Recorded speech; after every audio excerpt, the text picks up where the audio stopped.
Hello class 8। बेटा हम लोग फ्रिक्शन वाला चैप्टर देख रहे थे, फ्रिक्शन वर्सेस चैप्टर। हम लोगों ने कुछ एग्जांपल्स देखे थे फ्रिक्शन के, फ्रिक्शन कैसे लगता है। हमने ये देखा था कि फ्रिक्शन जो है मोशन के अपोजिंग डायरेक्शन में हमेशा होता है। We show the examples too. फिर हमने यहाँ तक देख रखा था, यहाँ से मुझे करना है, हम लोगों को करना है actually.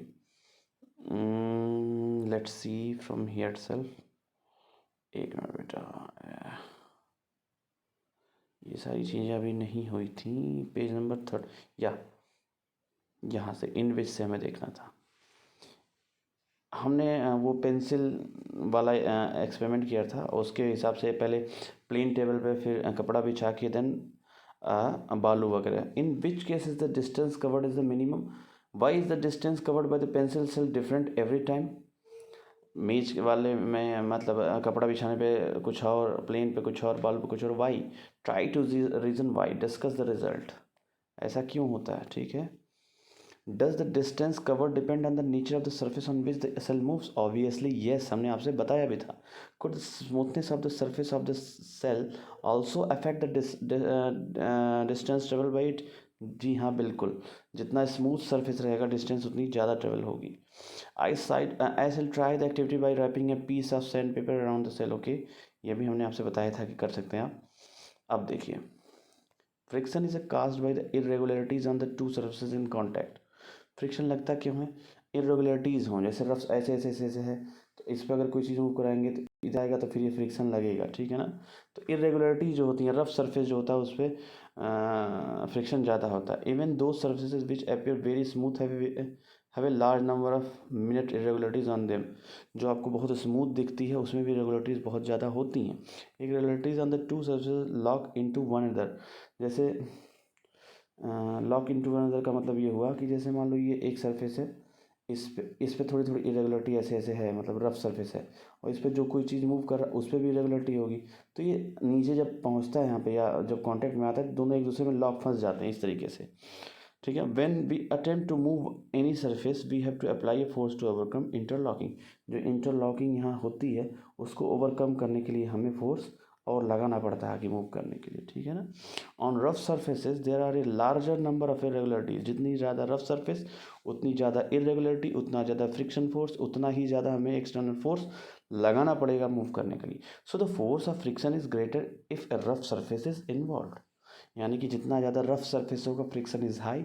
If there is smooth surface, friction is less, ठीक है ना। देखिए, ये सरफेस इरेगुलरिटीज, ये जो हमने बताया था, surface of a book and surface of A table, इस तरीके से कुछ है। देखिए, ये जो कांटेक्ट हो रहा है ना, इस वाले पोर्शन को, ये जो आपको ये पहाड़ जैसा हल्का हल्का पहाड़ दिख रहा है ना, ये बुक और टेबल के बीच वाला सरफेस है, जहाँ वो कांटेक्ट में आ रहे हैं। तो जितना ज़्यादा यहाँ रफनेस होगी, उतना ज़्यादा फ्रिक्शन होगा, ठीक है ना बेटा। चलिए आगे देखते हैं। We see the friction is caused by the interlocking of irregularities in the two surfaces. It is obvious that the force of friction will increase if the two surfaces are pressed harder. You can experience it by dragging a mat when nobody is sitting on it and when a person is sitting on it. Obviously, yes, friction बढ़ेगा घटेगा। हाँ, you have to push on the box to keep it moving. इसको आपको लगातार धक्का देना पड़ेगा move कराने के लिए, क्योंकि इसके भी ये जो है बॉक्स और ये नीचे जो ग्राउंड है, इसके बीच फ्रिक्शन लग रहा है, लॉकिंग। तो उसको ओवरकम करने के लिए आपको लगातार फोर्स लगाना पड़ेगा इस डायरेक्शन में मूव करने के लिए, ठीक है। Recall your experience when last time you moved a heavy box from one place to another. कभी घर में किया हो तो, if you have no such experience, get that experience now. तुरंत धक्का दीजिए जाके कोई box. What is easier, to move the box from rest और to move it when it is already in motion. अगर कोई ऑलरेडी पहले से मूव कर रहा है, उसको मोशन में कर लाना आसान है, या जो रेस्ट में हो उसको? तो ऑब्वियसली जो रेस्ट में है उसको ज़्यादा आसानी से नहीं लाया जा सकता, क्योंकि अभी बताते हैं कैसे। The force required to overcome friction at the instant an object starts moving from rest is major of static friction. अब स्टैटिक फ्रिक्शन क्या है कि जैसे मान लीजिए ये बॉक्स ऐसे रखा है, कोई ऐसे बॉक्स रखा है और ग्राउंड पे, अब मूव नहीं कर रहा है, तो इसके बीच इस समय जो लग रहा होगा वो स्टैटिक फ्रिक्शन होगा। बस में स्टैटिक मतलब रखा हुआ है कोई बॉक्स, कहीं तनिक थोड़ा भी तनिक भी मूवमेंट उसमें नहीं है। तो इसको मूव कराने के लिए या इस फ्रिक्शन को ओवरकम करने के लिए फोर्स की रिक्वायरमेंट होती है। तो इस समय जो फ्रिक्शन होगा उसको बोलेंगे क्या?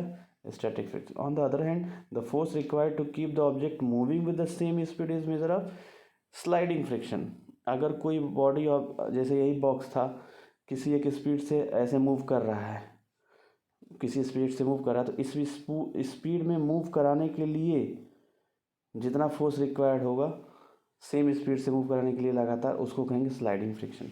तो स्टैटिक फ्रिक्शन हो गया, ओवरकम होना है. स्लाइडिंग फ्रिक्शन हो गया, जिसमें स्पीड में है उसी स्पीड में मेंटेन रखना है. When the box start sliding,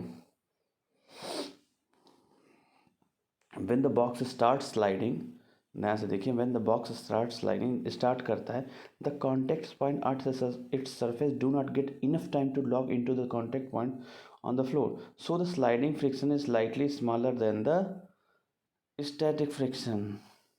यही कारण है when the box start, जब स्टार्ट हो जाता है, the contact point on its surface do not get enough time to lock into the contact points on the floor.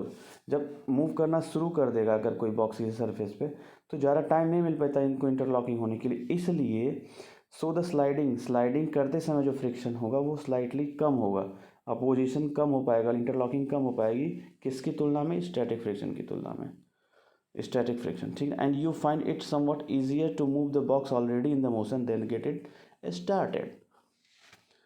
पहले से जो मोशन में है उसको मूव कराना आसान होगा किसकी तुलना में? स्टैटिक वाले की. अब देखिए फ्रिक्शन एंड नेसेसरी एवल, ये बहुत ज़रूरी भी है.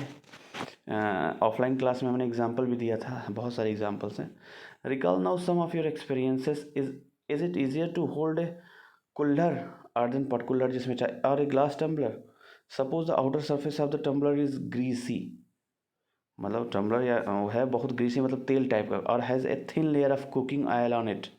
वुड इट बिकम ईजियर और more difficult to hold it? Just think, would it be possible to hold the glass at all if there is no friction?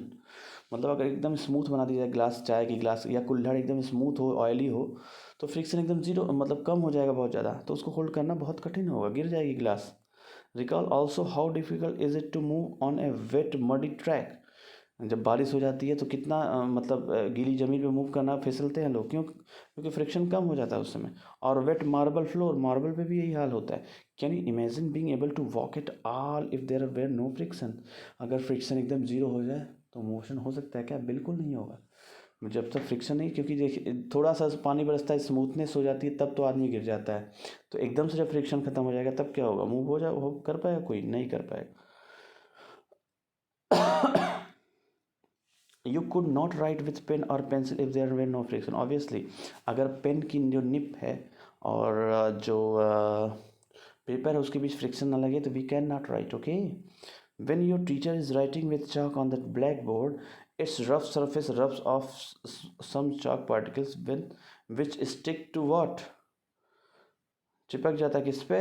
Black board पे. जब जैसे मैं ही ब्लैक बोर्ड पे ऐसे कुछ लिखता हूँ मान लो इस तरीके से, तो जो हमारा चाक होता है उसका कुछ पोर्शन फ्रिक्शन इससे रगड़ता है ब्लैक बोर्ड से, और उस पर वही चीज़ लिखी जाती है, फिर वही चीज़ सफ़ेद चाक छूट के. Could it happen if there no friction between the chalk and the board? अगर चाक और बोर्ड के बीच फ्रिक्शन ना रहता तो क्या ऐसा हो पाता? क्या नहीं हो पाता. A nail is fix in the wall due to friction. Friction की वजह से ही होता है, ठीक है ना. अभी बताएंगे अभी आगे. देखिए, if an object started moving it would never stop if there were no friction. अगर ये पहिया था, जैसे हमने एग्जांपल बताया था सड़क पे अपोजिट, तो ये अगर फ्रिक्शन ना लगे तो एक बार पैडल मार दिया हमने तो साइकिल बढ़ती ही जाएगी. तो वही लिखा, if an object start moving it would never stop, कभी रुकेगी नहीं, if there were no friction. Had there been no friction between the tyres of the automobiles and the road. Automobile और जो कार या रोड के बीच friction नहीं होता है क्या? They could not be started, stop और turn to change the direction motion. You could not fix a nail on the wall or try not. Without friction, no building could be constructed. मतलब हर जगह देखिए friction की ज़रूरत है. तो आप अगर आपको ऐसा लगता है कि ऑटोमोबाइल और रोड के बीच फ्रिक्शन नहीं है तो लगता है, नहीं तो अगर एक बार एक्सीलेटर लगा देते कार की तो कार बढ़ती है, लेकिन कार को तो चढ़ के रुक जाती. यानी कि देयर इज़ फ्रिक्शन, ठीक है ना. देखिए, the soles of shoes wear out due to friction. ये सोल्स घिस जाती है. क्यों घिस जाती है? क्योंकि जब हम चलते हैं तो ज़मीन और इसके बीच फ्रिक्शन लगता है तो और ये रफ बनाया जाता है वैसे नॉर्मली जब किसी का शूज़ देखें, लेकिन देखिए घिस घिस के क्या हो गई है, सफ़ेद सफ़ेद कह रहा हूँ, मतलब नॉर्मल हो गई है, प्लेन हो गई है, ठीक है ना। एक सेकेंड, चलिए अब ऑन द अदर हैंड से बेटा, ऑन द अदर हैंड ये दिस वन, यहाँ से हम नेक्स्ट क्लास में देखेंगे। यहाँ तक अगर कोई डाउट है तो प्लीज़ पूछिए। Thank you.